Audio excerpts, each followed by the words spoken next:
Mister Faisal Vawda की सनसनी और तजाद से भरपूर प्रेस कॉन्फ्रेंस। मुसद्दिका इतलात से शुरू, जाती तजिए पर खत्म, खून दिए बगैर फोरेंसिक की अनोखी पेशकश, इल्हाम पर मबनी मालूमात, लॉन्ग मार्च में लाशें गिरती देख रहे हैं लेकिन गिराने वाले का नाम नहीं बताऊंगा। अल्लाह के अलावा किसी के बाप से नहीं डरता लेकिन साजिश करने वाले का नाम नहीं बताऊंगा। अरशद शरीफ को पाकिस्तान से दुबई, वहां से कीनिया भेजने और फिर इन्हें कत्ल करवाने वाले को बखूबी जानता हूँ लेकिन नाम नहीं बताऊंगा। जिस शख्स पर इन्हें एतबार था इसने इन्हें कत्ल किया। मेरे कातिल भी 3 घंटे में कत्ल हो जाएंगे। मैं नहीं बोलती, मेरे बीच मेरा यार बोलता। फैसल वावडा की प्रेस कॉन्फ्रेंस सरकारी टीवी पर नशर होना अकल वालों के लिए निशानियां हैं। गरीदा को फैसल वावडा की प्रेस कॉन्फ्रेंस का घंटों पहले ही कैसे पता चल गया? प्रेस कॉन्फ्रेंस खबरनामा काटकर पीटीवी पर नशर की गई जबकि तहरीक इंसाफ का वहां पर कुछ भी दिखाना ममनू है। प्रेस कॉन्फ्रेंस फैसल वावडा कर रहे हैं लेकिन अल्फाज किसी और के हैं, धमकियां किसी और की हैं और इमरान खान को जान से मारने की धमकी एस्टेब्लिशमेंट ने ओल्ड ब्लड गेम्स का आगाज कर दिया। 10 फैसल वावडा भी ले आओ, लोग रुकने या झुकने वाले नहीं। अलीम, तरीम, रिहाम, हाशमी की तरह ये भी हमारे कागजों में से फारिग हैं। अरशद शरीफ की शहादत के 3 रोज तक अरशद शरीफ साहब की वालदा के पास जाने की बजाय फैसल वावडा लिखी लिखाई प्रेस कॉन्फ्रेंस करने प्रेस क्लब पहुंच गए। वाह कमाल! पीटीवी तो इमरान खान की तकरीर नहीं दिखाता, वो फैसल वावडा की प्रेस कॉन्फ्रेंस कैसे लाइव दिखा रहा है? हैरान कुन। फैसल वावडा इतना करीबी था कि ताजियत करने की बजाय सीधा प्रेस कॉन्फ्रेंस करने चला गया। शाबाश! और ये पर्ची किसने भेजी थी? स्क्रिप्ट लिखने वाले से एक गलती हो गई, पीटीवी पर लाइव दिखा दिया। फैसल वावडा ने ऐसी प्रेस कॉन्फ्रेंस करके इंतहाई गैर जिम्मेदारी का सबूत दिया। इनकी प्रेस कॉन्फ्रेंस निहायत बेरब्त थी और यूं लगता था जैसे वो जल्दी में सबक याद करना भूल गए।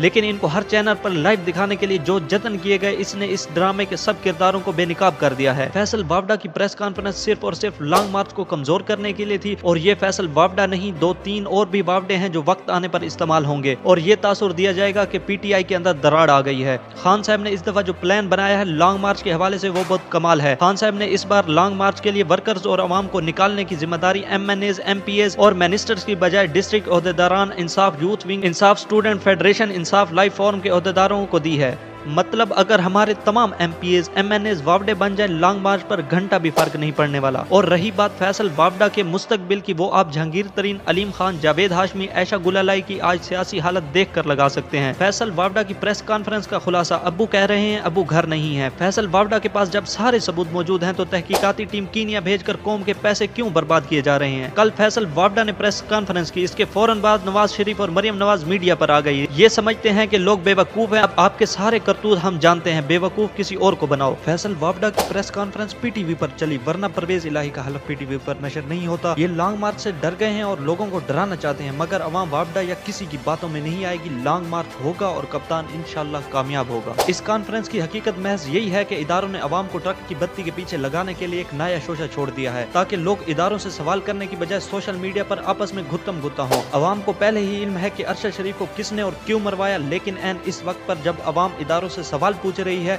तो फैसल वावडा से प्रेस कॉन्फ्रेंस करवा के इदारों ने शक को यकीन में बदल दिया है कि इदारे इस मामले में संजीदा नहीं है। अगर फैसल के पास इतने ऑथेंटिक सबूत हैं तो तहकीकाती टीम कीनिया क्यों भेजी जा रही है? यही मुल्जिम यहीं पकड़ ले। दूसरी बात, ये नून लीग और इनका मीडिया कौन सा काला इल्म रखता है जो इनको सब पहले दिन से ही मालूम था? एक जान का कत्ल पूरी इंसानियत का कत्ल है, जुल्म पर खामोश रहने वाला भी जालिम है। अब इनका बयानिया है कि कत्ल ही इस्तेमाल करने के लिए बयान किया गया। वाह भाई, वो इंसान जिसका जीना आपने मुश्किल और मरना आपने आसान। हुकूमत खुद को खुद एक्सपोज कर रही है, मजीद जिल्लत और रिसवाई की दलदल में गिरेगी। हर जालिम और मुनाफिक की हकीकत खुलेगी। ये एक शहीद का खून है जिसका हिसाब 2 जहां में खुदा खुद लेगा। फैसल वावडा मुझे 2 बातों से याद है। एक जवान साल खातून एएसपी ने कराची में बेजिगरी से दहशतगर्दी का मुकाबला किया और जब काबू पा लिया तो वावडा जेम्स बॉन्ड की तरह बुलेट प्रूफ जैकेट पहने पिस्टल लहराता आ गया। दूसरा, नेशनल टीवी पर बैठकर 4 हफ्तों में 10 लाख नौकरियों का ऐलान किया और फिर गायब हो गया। जब से मेरी राय इसके बारे में यह है कि ये ड्रामेबाज ही नहीं, डीठ और इज्जत नफ्स से आरे इंसान है। जिस इंसान को अपने बयान के सच्चे या झूठे साबित होने तक की परवाह ना हो, इसका क्या बयान और इसका क्या एतबार। असल हकीकत यह है, अरशद शरीफ का पोस्टमार्टम पाकिस्तान में दोबारा करवाया जिससे पता चल सका गोली कहां से लगी, नजदीक से या दूर से। अभी तक जो इतला थी वो दूर से गोली लगी, लेकिन फैसल वावडा को इसलिए लॉन्च किया, सब कुछ पहले बता दिया जिससे बहुत सारों के चेहरे बेनिकाब होने थे। कीनिया की पुलिस सब झूठ बोल रही है। असल में इसका कत्ल हुआ, कत्ल इस शख्स ने करवाया जिसने पाकिस्तान में रहना तंग कर दिया, जिसने बगावत के पर्चे करवाए, जिसने ARY से निकलवाया।